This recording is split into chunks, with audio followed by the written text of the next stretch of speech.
Welcome to Alexandria, a commercial hub. The ports of Alexandria were a major commercial hub, effectively connecting Egypt with the Mediterranean regions and beyond. A tremendous amount of materials and goods flowed through the city on a daily basis. The large port market was called the Emporion. It was there that merchandise was traded by the ship owners, called nakliros.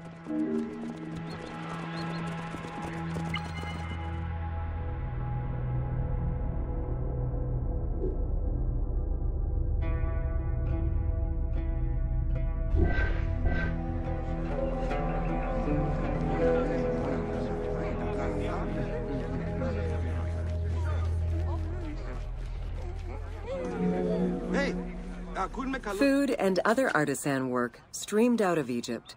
Ceramics, glass, golden rings, and minted coinage. The local potters, using traditional Egyptian techniques, competed with those from abroad, and the textile industry flourished. What Egypt did not produce itself was acquired through trade, using local resources such as wheat and papyrus. Most sought after was pine wood from Syria, iron and marble from the Greek islands, gold from Spain, and exotic fruits from Europe. All this commercial activity contributed to the already decadent wealth of the city.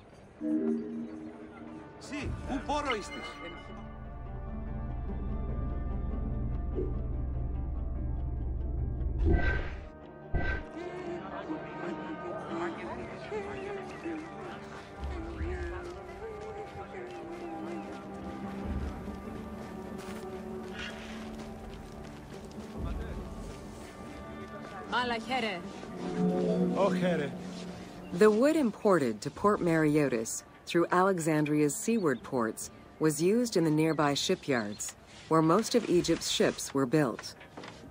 Employing tens of thousands of shipbuilders, the shipyards contributed to establishing the Egyptian fleet as one of the mightiest of the era. Any wood not used in shipbuilding was further disseminated through Egypt for various purposes.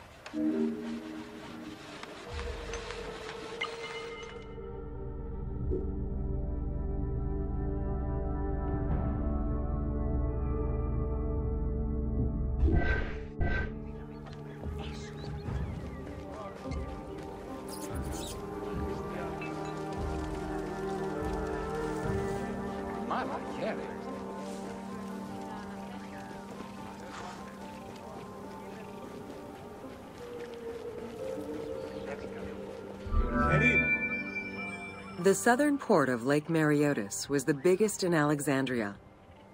Save for a branch angling westward, the lake's size in the Ptolemaic era was roughly 40 to 50 kilometers from north to south. Its waters were maintained by a steady runoff from the Nile. In addition to the lake, a man-made canal was created to assist in the transfer of goods from the city to the port using barges, though it is not represented in the game due to its size.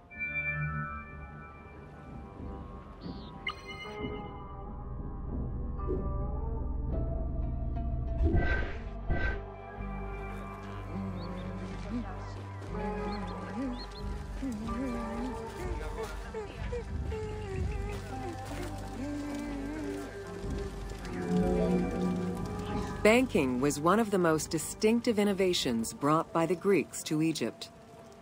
The centerpiece of Alexandria's wealth was the royal systematization of taxes on almost everything. Basic items such as salt, oil, beer, wheat, and linen were heavily taxed. As a result, the royal treasury of Alexandria was able to ensure the economic stability of most of the administrative areas of Egypt.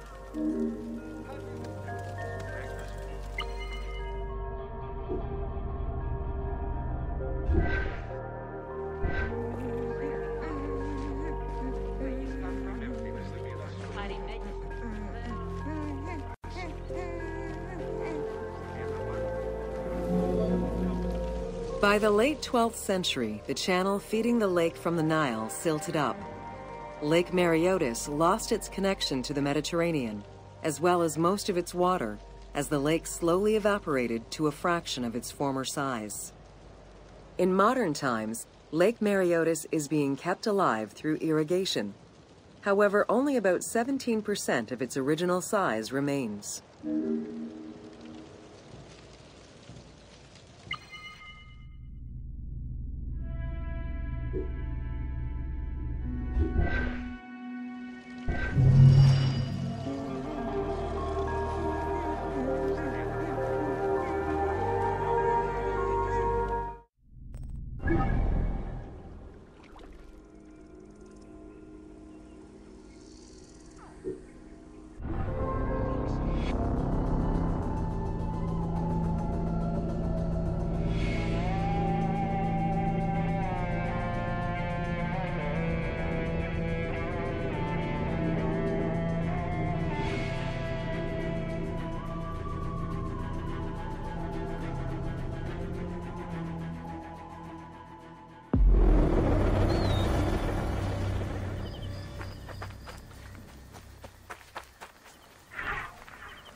Welcome to the Hippodrome of Alexandria.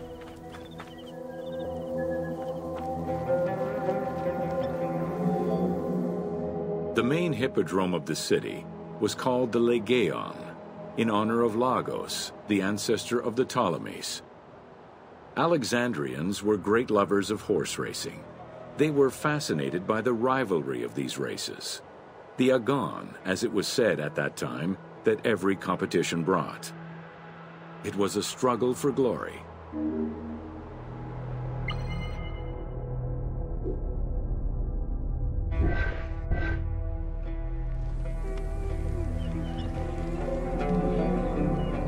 The most important chariot race was the Tethrypon. Using 4 horses with the quickest harness to the front right, the charioteer would race for 12 laps, with sharp turns at either end of the hippodrome. The victors were crowned with garlands of olive and received prize money, but the most sought-after reward was to be acclaimed by the works of poets, such as Callimachus and Pindar.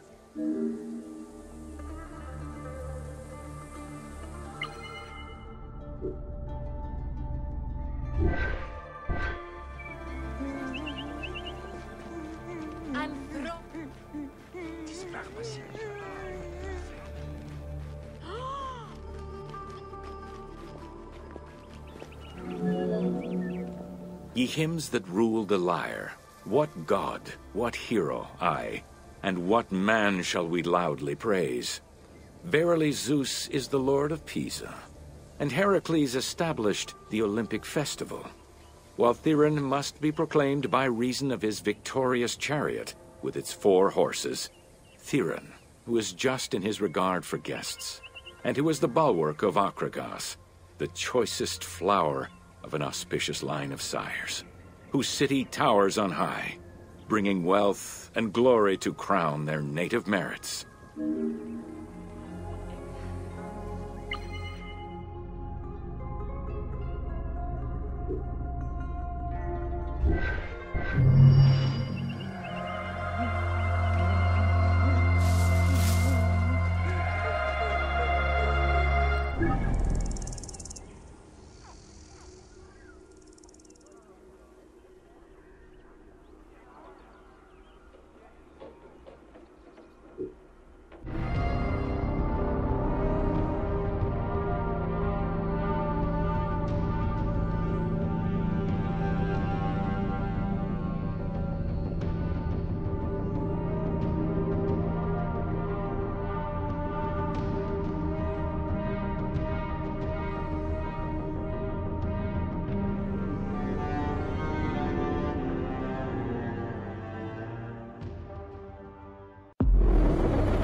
Welcome to Introduction to Alexandria. After conquering Egypt in 331 BCE, Alexander the Great decided to build a new city, which, as per his habit, he named after himself. After his death, Alexandria quickly became the capital city of the Ptolemaic kingdom and the most important city of the Greek world.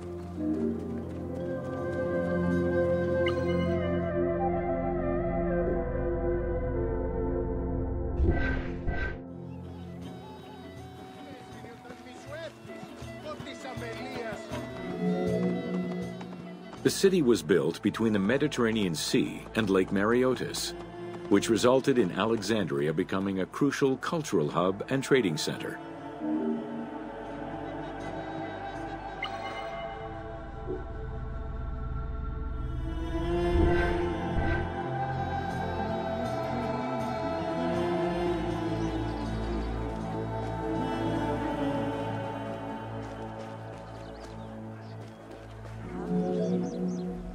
Sumptuous buildings could be seen wherever one turned their gaze: the royal palaces, the many temples, the gymnasium, lush public gardens, and large avenues.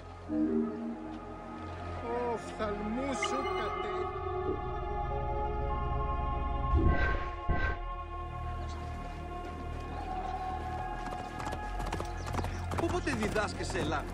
Λοιπόν, πρώην και χτες.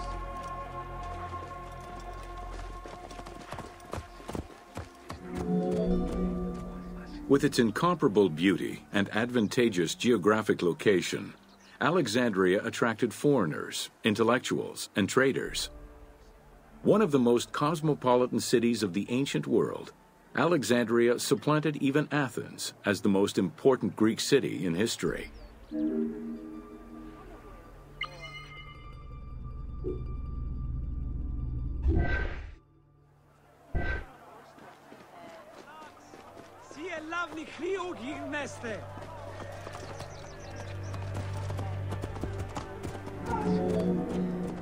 Egyptian obelisks were highly prized by Roman architects. While Roman design previously favored the use of a single monument, Egyptian obelisks tended to come in pairs and were generally located at the entrance of temples. Several ancient Egyptian obelisks are still in existence today, though many are spread out across the world in locations such as Paris, Rome, New York, and London. All of this shows that Alexandria was significantly influenced by the rich past of Egypt.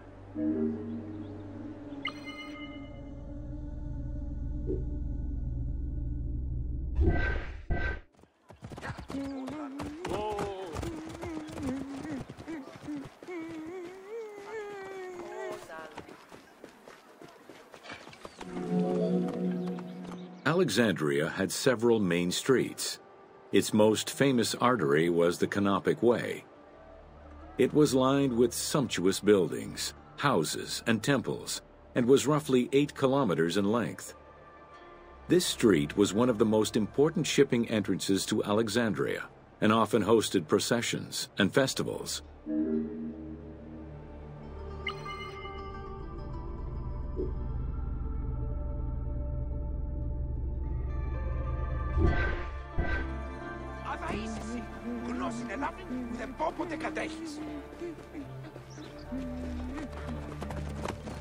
Εσού ελάβνην ούτι γλωσκόμην γε.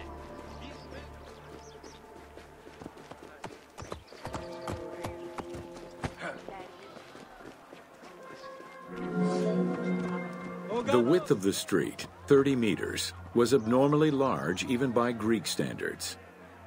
This is likely because the Canopic Way was made in a short span of time and based on an urban plan, as opposed to being slowly built over time, as was usual for the era.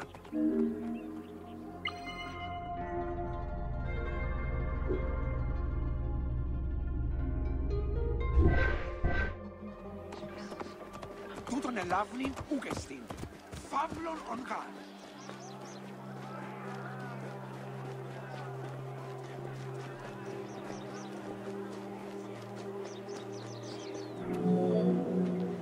The Canopic Way originated in the western cemeteries, skirted the gymnasium, and then exited the city to head east through massive doorways towards Canopus. This structure was known as the Canopic Door.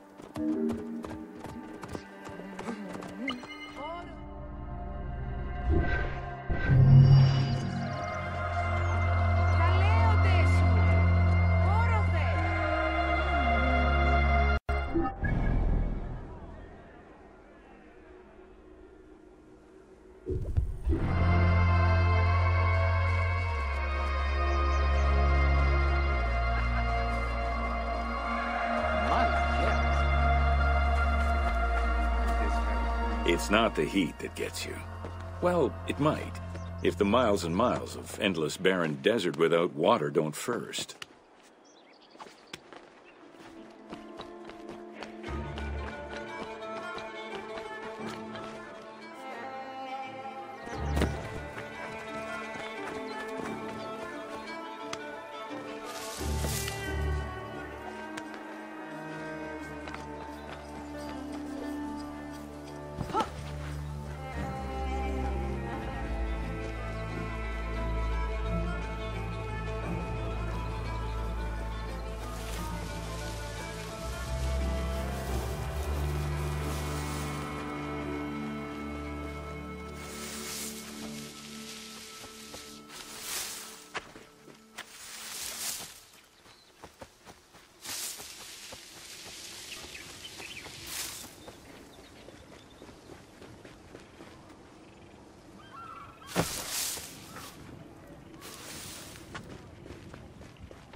Welcome to Cleopatra, Queen of Egypt.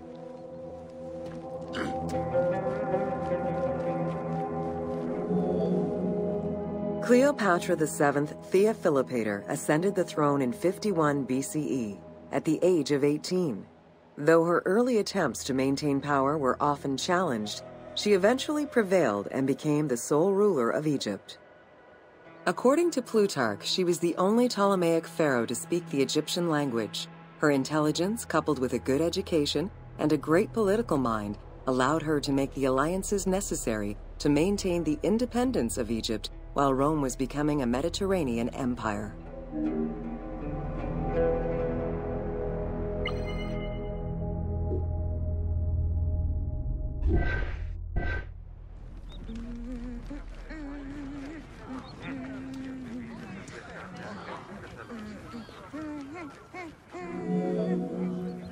It is important to understand that Cleopatra's knowledge of Egyptian language and keen understanding of the culture allowed her to make powerful ideological referents that resonated with ancient Egyptians. By associating herself with the goddess Isis, the divine mother, great of magic, and repository of divine essence, Cleopatra firmly established herself as the protector of the two lands and legitimized her place on the throne.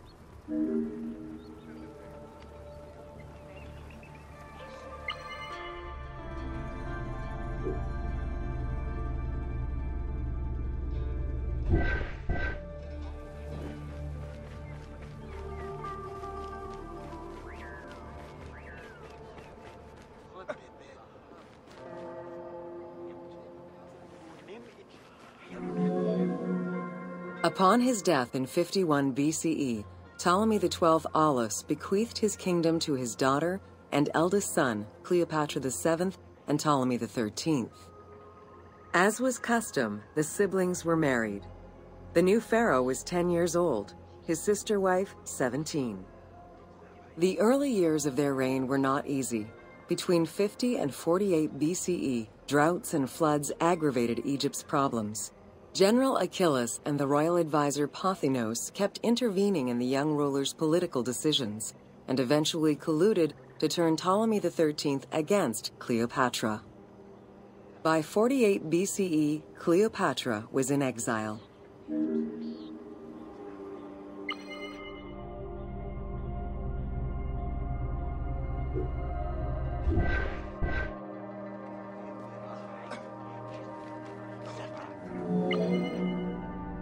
During Cleopatra's exile, the Roman Empire was not without its own internal conflict.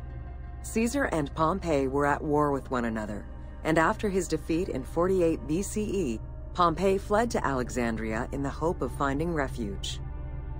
This turned out to be an unwise decision.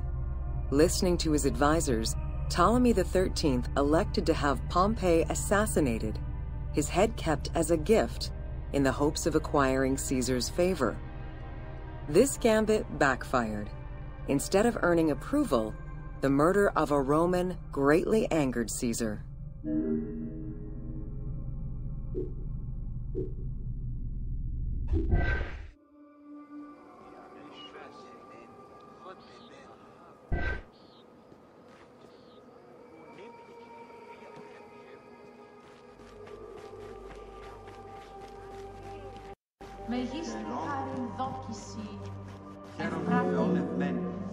Cleopatra, aware of Caesar's anger against Ptolemy for the murder of Pompey, decided to take advantage of the situation. She returned to Egypt in secret, hoping to establish an alliance with one of the most powerful men of the time. Outside of the legend, where she had herself smuggled into his quarters in a carpet, what exactly happened during that fateful meeting remains a mystery. However, Caesar seemed to see a better ruler for Egypt in Cleopatra than in her young and too easily influenced brother.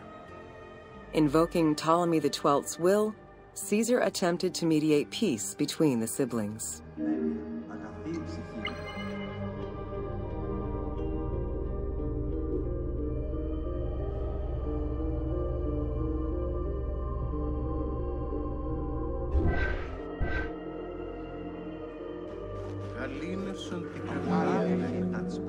Ptolemy XIII was enraged by the turn of events, and his advisors were none too happy to see Cleopatra return. Urged on by General Achillas and Pothinos, the young pharaoh plotted against Caesar and Cleopatra, resulting in the Siege of Alexandria in 47 BCE. It was in March 47 BCE that Caesar defeated Ptolemy XIII's forces. The young pharaoh drowned in the Nile after having fled the battlefield. With her opponents dead or powerless, Cleopatra married her other much younger brother, Ptolemy XIV, and finally claimed the throne of Egypt for good. The end of the Alexandrian War also cemented the romantic and political alliance between Cleopatra and Caesar.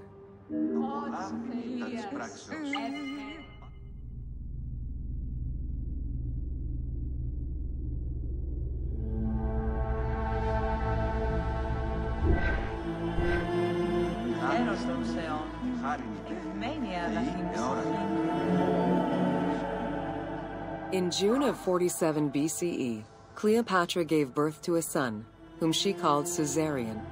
Caesar did not accept the boy as his heir, choosing instead his nephew Octavian.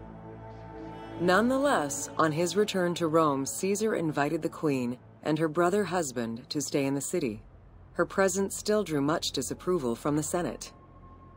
Always a strategist, Caesar left 4 legions in Egypt, and a man he trusted to direct Egyptian affairs, giving him control of the wheat supplies essential to Rome. Cleopatra and her entourage remained in Rome until March 44 BCE, when Caesar was murdered.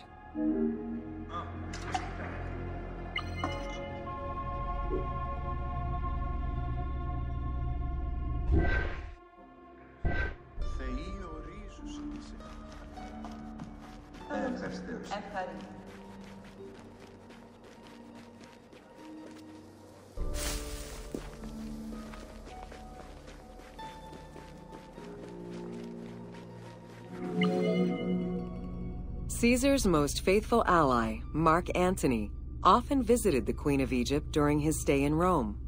Unlike most, he recognized the legitimacy of Caesarion, the natural son of Caesar. Antony knew he would need the riches of Egypt in order to fight Octavian and claim the Roman Empire. Cleopatra, in return, saw a powerful ally. In the winter of 41 BCE, she arranged a sumptuous tour of Egypt by boat to show Antony the wealth of her country and the power she held as its ruler. A romantic and political relationship followed. The Roman Senate was once again most displeased. To calm spirits in Rome, Antony married Octavia, sister of Octavian.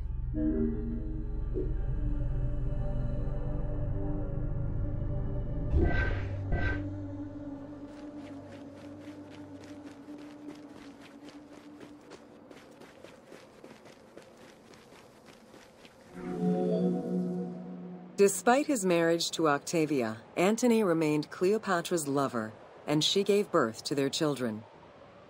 Cleopatra increased her kingdom's territory and started a political propaganda alongside her lover in Egypt and beyond. She hoped to create a Ptolemaic federal empire with Alexandria at its center. Antony eventually repudiated his Roman wife for the Egyptian queen, much to the dismay of the Roman elite. However, while Mark Antony focused on Egypt, Octavian carefully gained military and political ascendancy over him in Rome.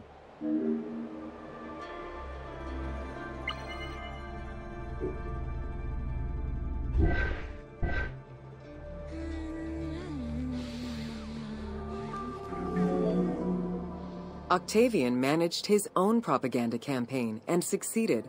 The Roman people hated Mark Antony and Cleopatra. To avoid the censure still inherent in attacking a fellow Roman, Octavian simply declared war against Egypt. Rome's power still reigned supreme. The powerful Egyptian fleet, led by Cleopatra as well as Mark Antony's forces, were defeated in 31 BCE in Actium. Octavian arrived in Egypt in 30 BCE to formalize his victory.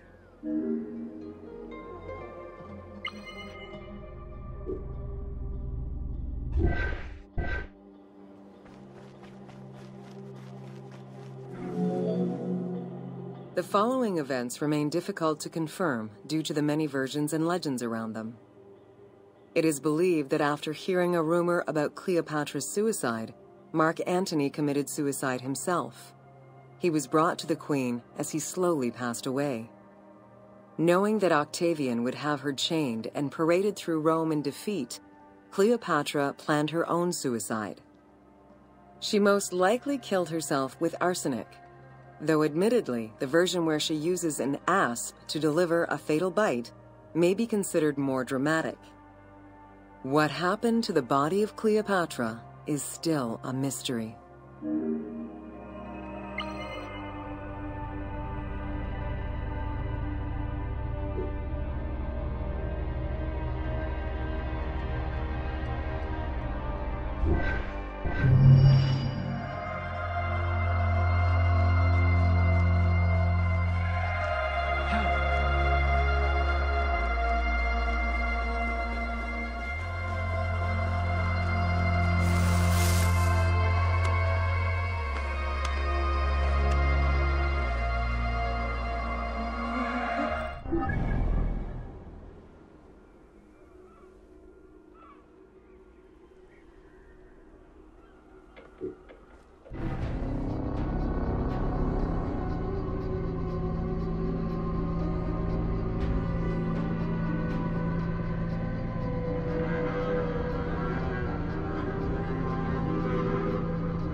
Welcome to the Siege of Alexandria.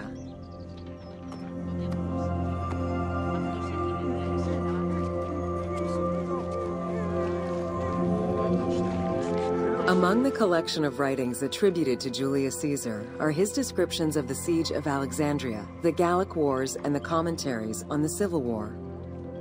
These archives contain information on different campaigns, the Wars of Alexandria, Africa, and Spain. Each of them recounts Caesar's military activity from 58 BCE to 45 BCE. Though Caesar's documents remain a main source of information, it's important to note that the perspective is limited. It is necessary for other historical documents to be taken into consideration to provide a better understanding of events.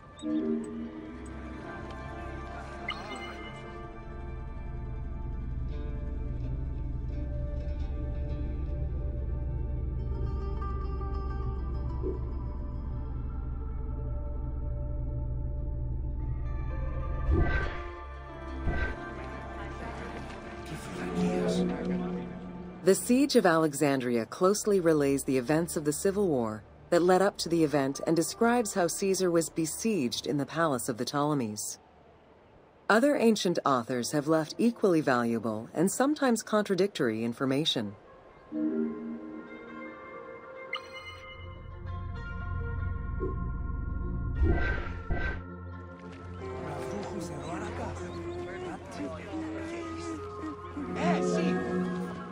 In the events leading up to the Siege of Alexandria, Cleopatra VII and her brother were fighting over control of Egypt. Young King Ptolemy XIII's regent, Pothinus, had firm control over the young pharaoh, and an outmaneuvered Cleopatra soon went into hiding. This set the stage for Pompey's arrival in Alexandria. Having lost his battle against Caesar in 48 BCE, the Roman general turned to his allies, the Egyptians, for safe harbor. But on the advice of Pothinus, Ptolemy XIII had Pompey assassinated in the hopes of earning Caesar's favor. This would turn out to be a most unfortunate decision.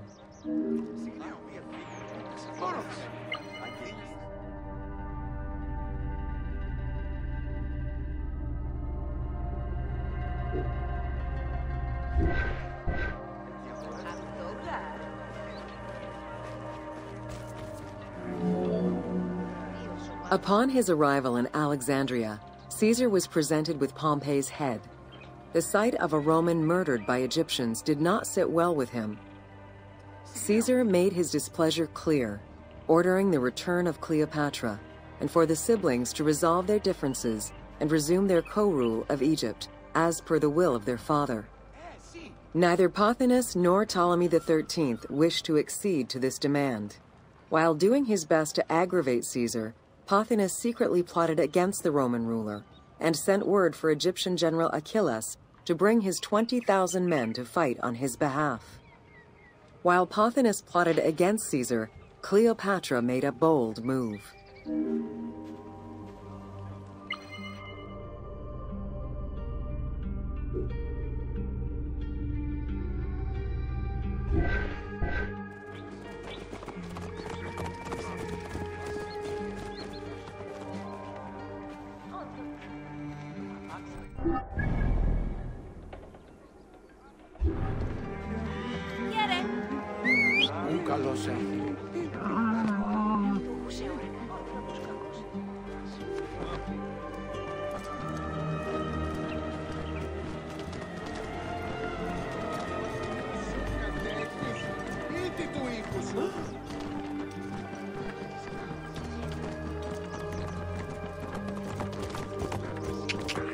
Κόπο πασπαρά του ηθίου, ίσως θαλμόνι δύο κατασχέθηση.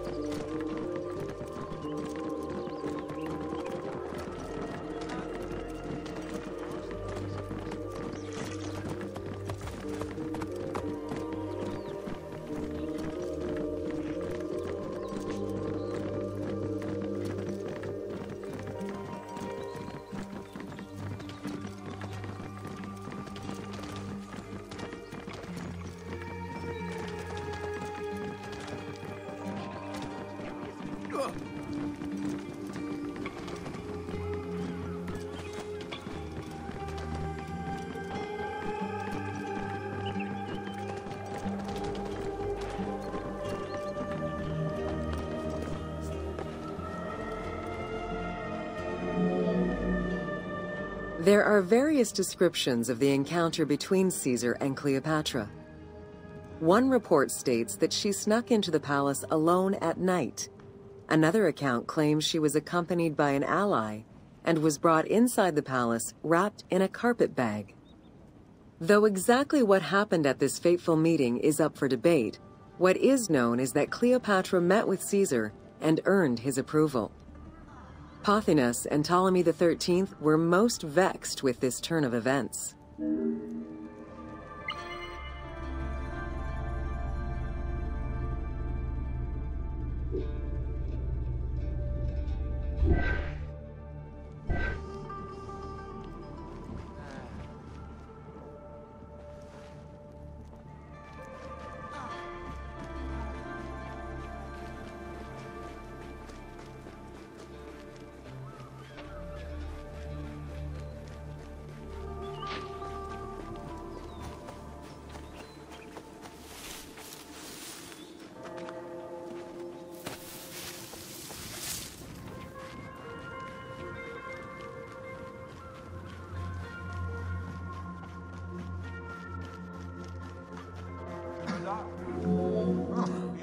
With Cleopatra finally present, Caesar chose to act as mediator between the siblings in the hopes of a peaceful resolution. It did not take long for things to sour. During a banquet given to celebrate the reconciliation, there was an assassination attempt on Caesar. It was the Roman leader's own barber who thwarted the attack. Once it was revealed that the king's regent, Pothinus, had ordered the attack, Caesar had him executed. He then placed the young king under guard.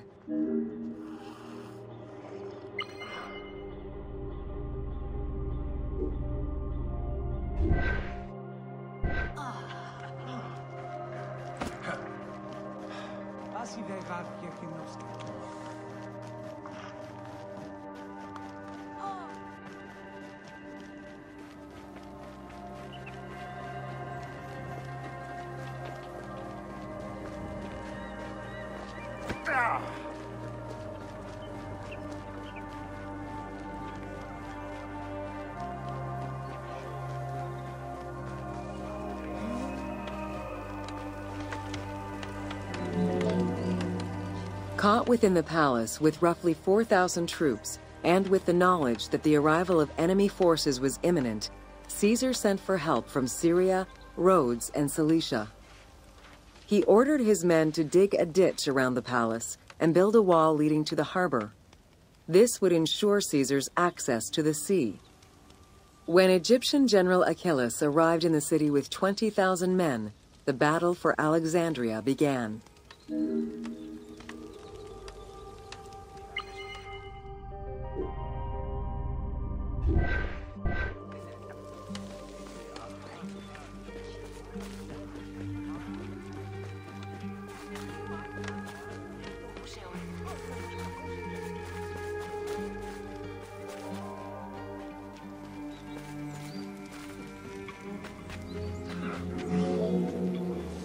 With so few men at his disposal, Caesar could not risk a battle just yet.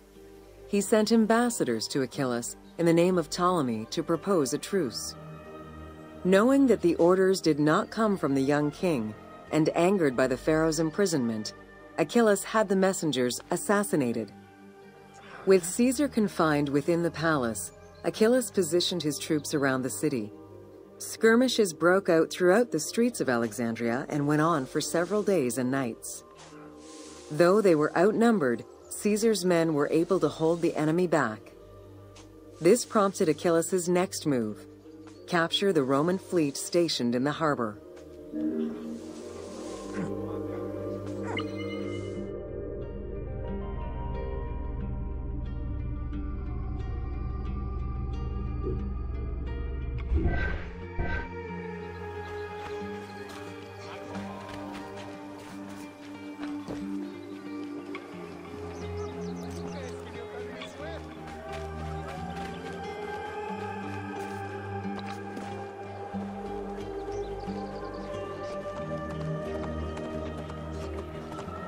Αμελής εσύ, πού καλά βλεζινός και σφάφε.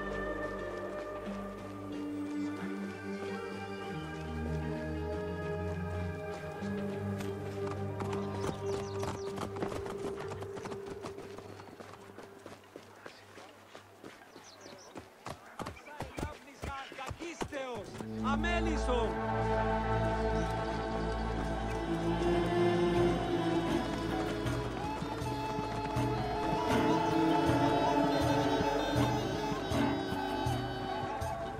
Έστειλε όταν μη σου εύχεσαι.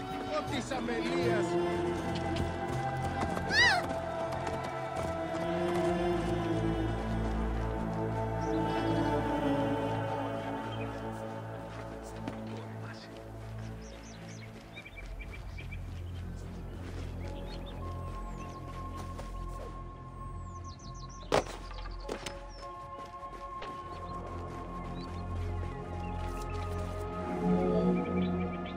Although the palace offered protection, losing the port meant the end of help and supplies.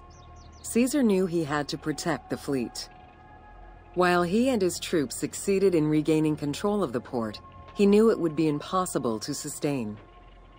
Caesar ordered the burning of the ships. With passage back to the palace closed off, he headed for the lighthouse of Alexandria.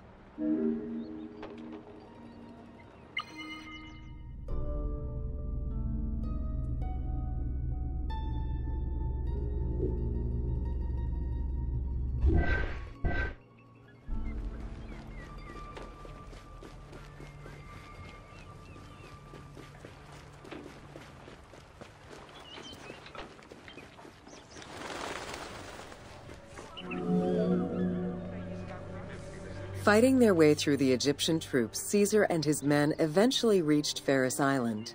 There, they took refuge within the lighthouse. With easy access to the open sea, Caesar was able to send messages to his allies requesting reinforcements and more supplies.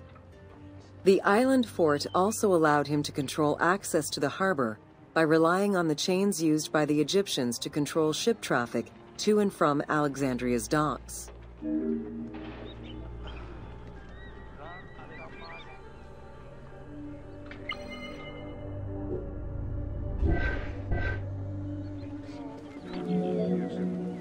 The exact chronology of events during the war in Alexandria remain imprecise. Conflicting accounts raise questions as to when, and even if, the Great Library of Alexandria was burned down at all. One account states that during the fighting, docks and warehouses were burned, and this was the fire that spread to the library. In another account, when Achilles cut off the harbor, Caesar had to leave the safety of the palace to defend his ships. As the enemies battled across the port, their arsenals set ships ablaze, and this destruction spread to the library.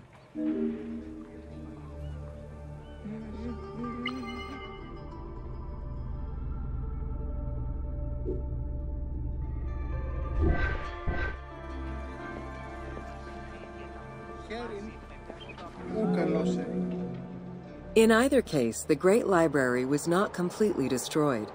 Experts point out that its location was too far from the harbor, and much later texts refer to the Great Library as being intact. Warehouses near the harbor contained manuscript copies awaiting export, and it is more likely that these documents were destroyed than the Great Library itself.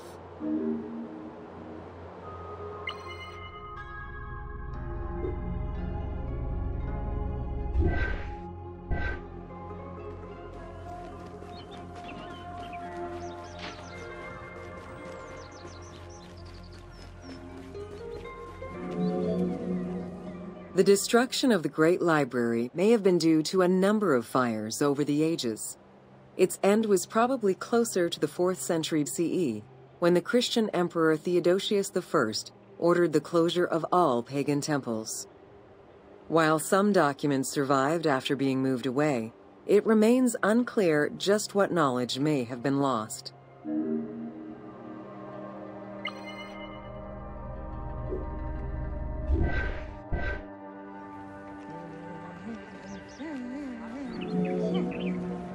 Where there are accounts of Achilles being in control of the battle against Caesar, it appears that instead Cleopatra's sister, siding with her brother, had him killed and put her ally Ganymedes in his place. Ganymedes proved a valuable tactician for the Egyptian side. It was his idea to cut Caesar's access to the harbor, thus trapping Caesar at the palace.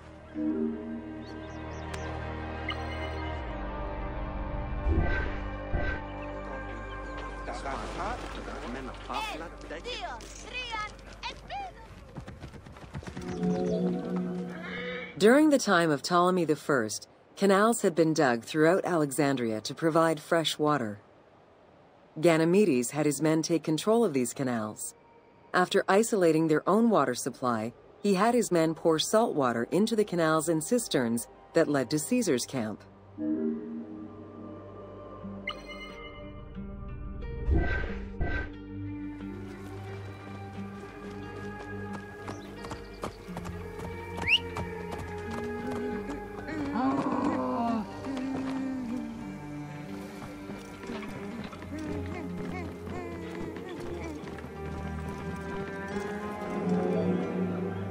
Panic erupted in Caesar's men. They wouldn't last long without fresh water. Recognizing that the porous limestone could help them, Caesar and his men dug wells to restore their water supply. Days later, the 37th Legion, comprised of Pompey's soldiers, arrived by ship. Unable to come ashore due to the winds, Caesar risked going out to meet them on the peninsula, Cape Chersonese. When the enemy learned Caesar's location, they rushed to intercept.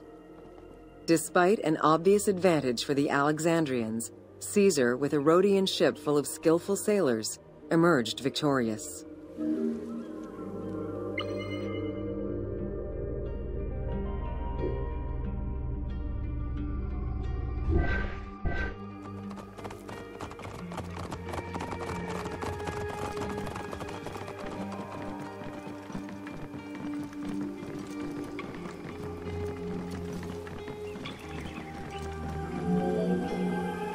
With help from the Allied ships, Caesar's victory enabled him to push the Egyptians back and secure the lighthouse.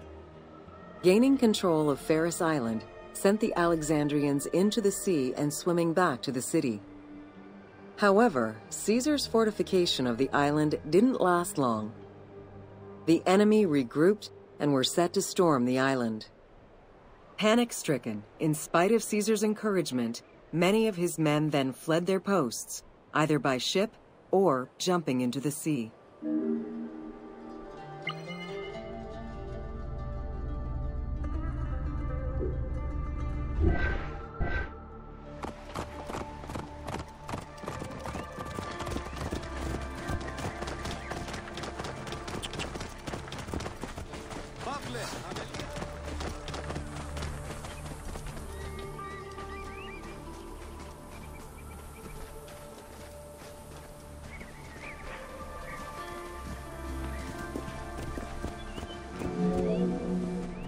Caesar attempted to retreat, but Port Eunostos' harbor was overrun with enemy ships, preventing escape.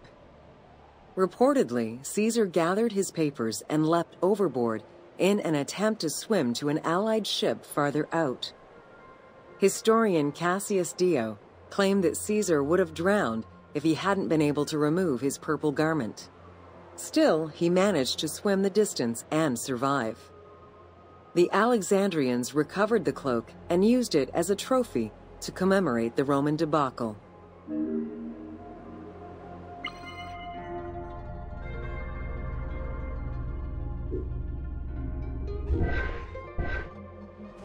Αμελής εσύ, πού καλά βρίζεις νόσκης, Παύλε.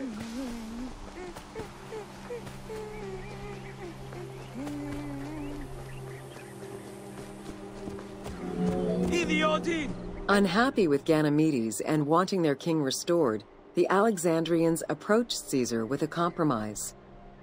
Caesar agreed to release Ptolemy XIII after entreating him to spare the kingdom and remain loyal to Rome. Once freed, however, the king defied the agreement and continued the war.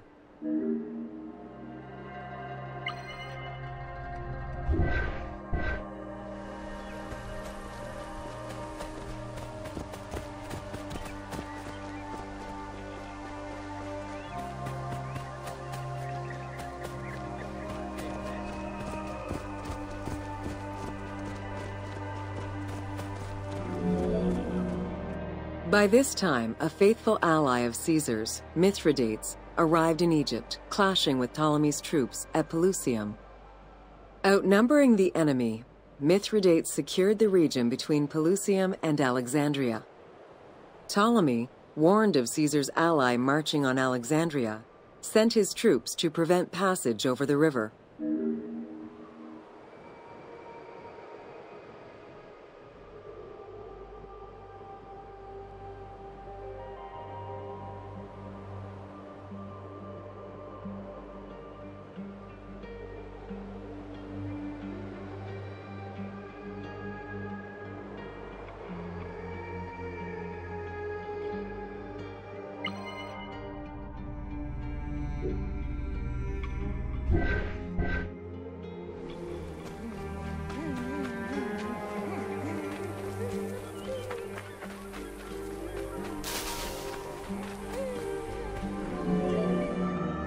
Mithridates warned Caesar in time, and the two groups confronted the armies of Ptolemy in the Delta.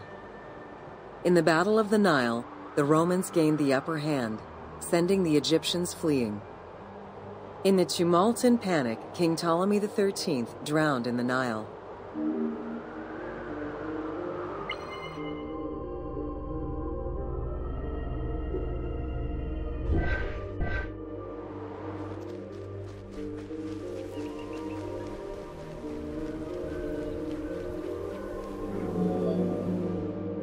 After the siege ended, Cleopatra VII married her younger brother, Ptolemy XIV, enabling her to reign over Egypt until 30 BCE.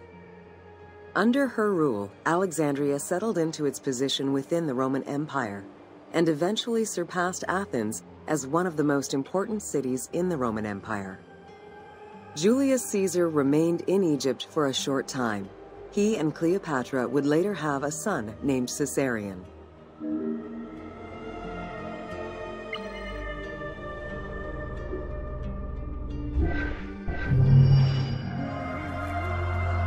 Try using your eagle when you want a top-down view.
Welcome to Alexandria, City of Celebration.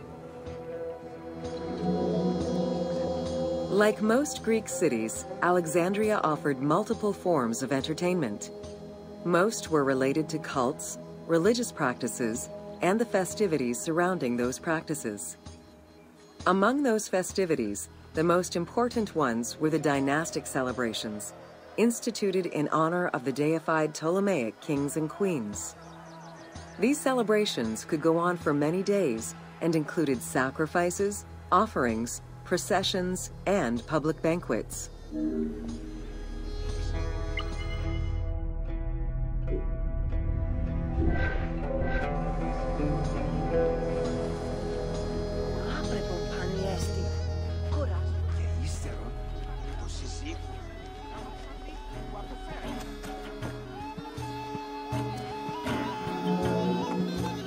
Games and competitions were organized whenever possible in locations such as the stadium, the Hippodrome, and the gymnasium. The residents of Alexandria favored such events where athletes, poets, and musicians from Egypt and other cities of the Greek world competed.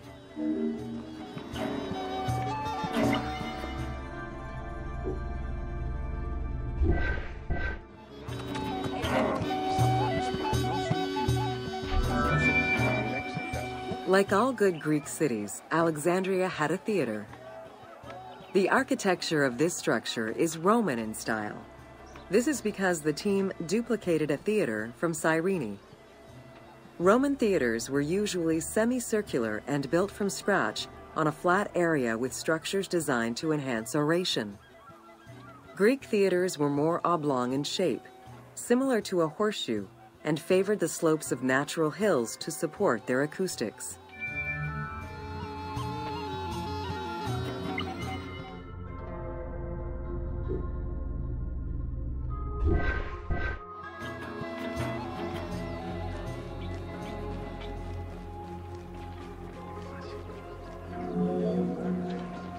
At the theater, one could witness the plays of contemporary comic and tragic authors. The play you are witnessing below is Menander's Dyskolos, more commonly known as the Grouch, a late and popular entry in the Greek comedies.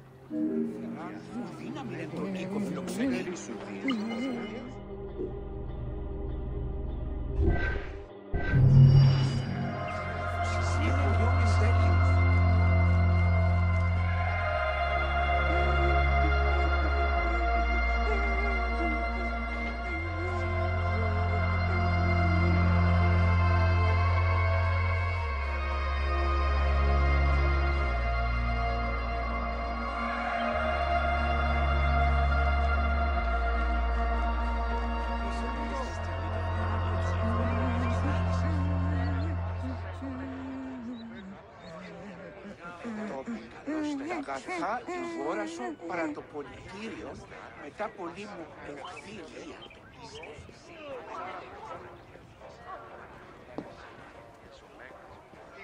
Άρτια φύκνουμε της αγοράς. Αγγελίες κάτι.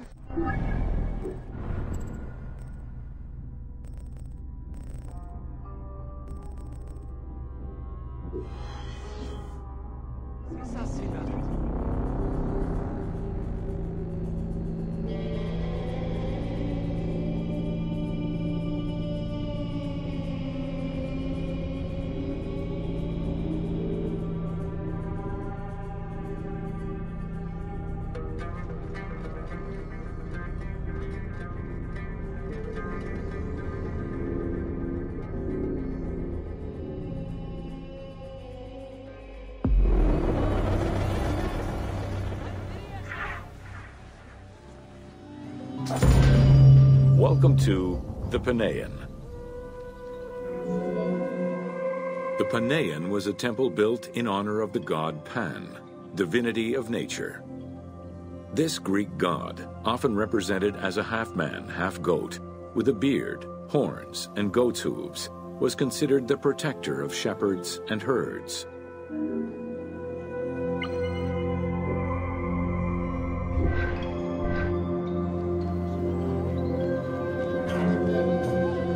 Pan's attribute was his namesake musical instrument, the pan flute. His temples were usually located in caves and on high mountains, and were frequented by shepherds. It is likely that Mediterranean cults adopted the imagery of Pan to symbolize the Christian devil.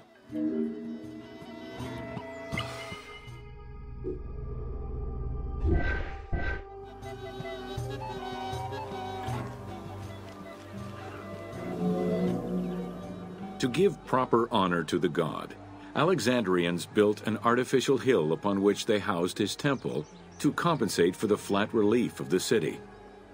The artificial mound had the shape of a spinning top or a pine cone, which was accessed by a spiral staircase. The top had a panoramic view of the entire city. Only such heights would be fitting for a mountain god.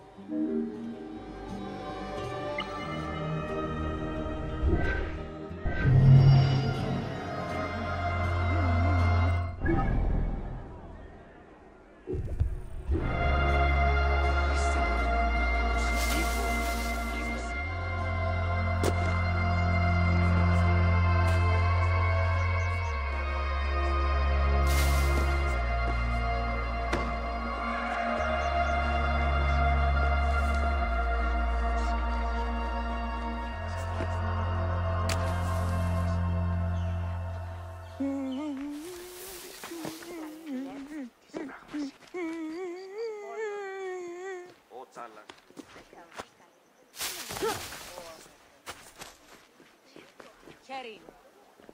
Oh, Sherin.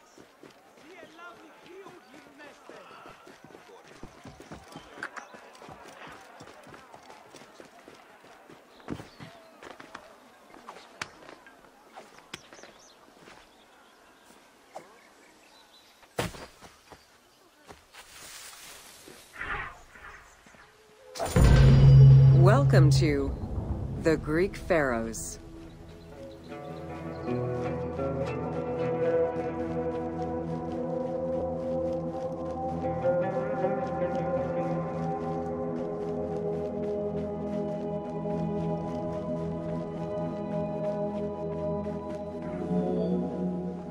Pharaohs were considered divine incarnations of the gods. As an avatar of the gods living on Earth, the pharaoh's role was to preserve fundamental values and universal harmony by removing chaos, Isfet, and ensure that justice, Mot, prevailed. The pharaoh, by divine ancestry and through multiple offerings, was the bond that unites the world of men to the world of the gods and allows the maintenance of the cosmic order.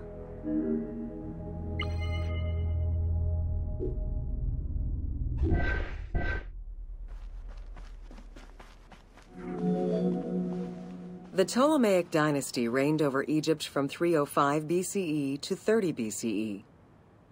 The dynasty was called the Ptolemies of the Lagids, in recognition of the founder of the dynasty, Ptolemy Lagos, a Greek general and close friend of Alexander the Great.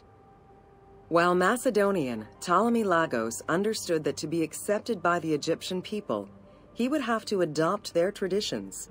Upon assuming the title of pharaoh, he changed his name to Ptolemy I Soter, meaning savior.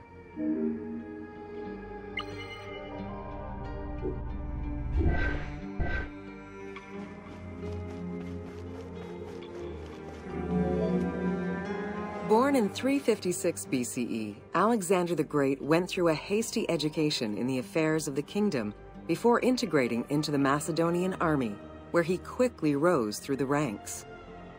After his father's assassination in 336 BCE, which some believed was orchestrated by Alexander himself, he became king of Macedonia.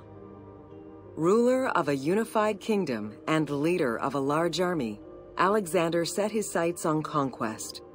Eager to reclaim the Greek cities of Asia Minor, he took on the Persian forces, earning victory after victory.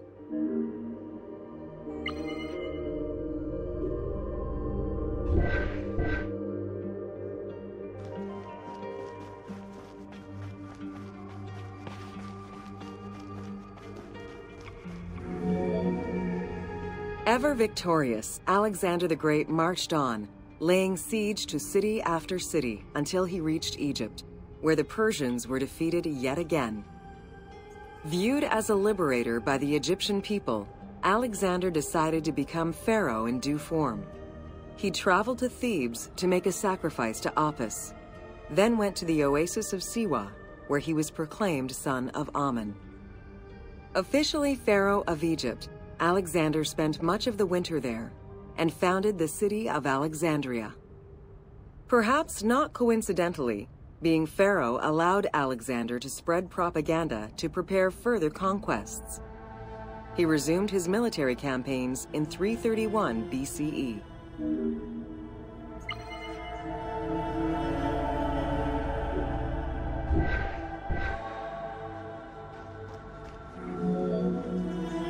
On his deathbed in 323 BCE, Alexander the Great gifted the satrapy of Egypt to Ptolemy Lagos.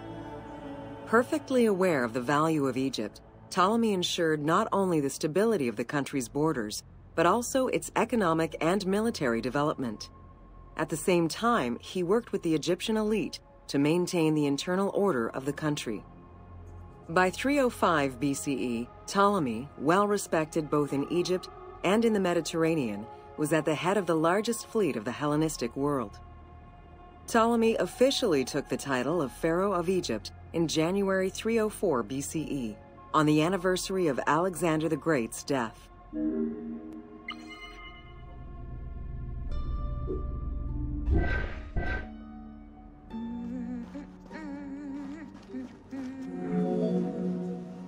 Alexander died in Babylon in 323 BCE. His remains were placed first in a solid gold sarcophagus, and then within another. The casket was carried in an ornate custom wagon, gilded and set with precious stones, and pulled by 64 mules crowned with gold. The funeral procession was diverted to a grandiose temple in Alexandria, built in the conqueror's honor under the orders of Ptolemy I.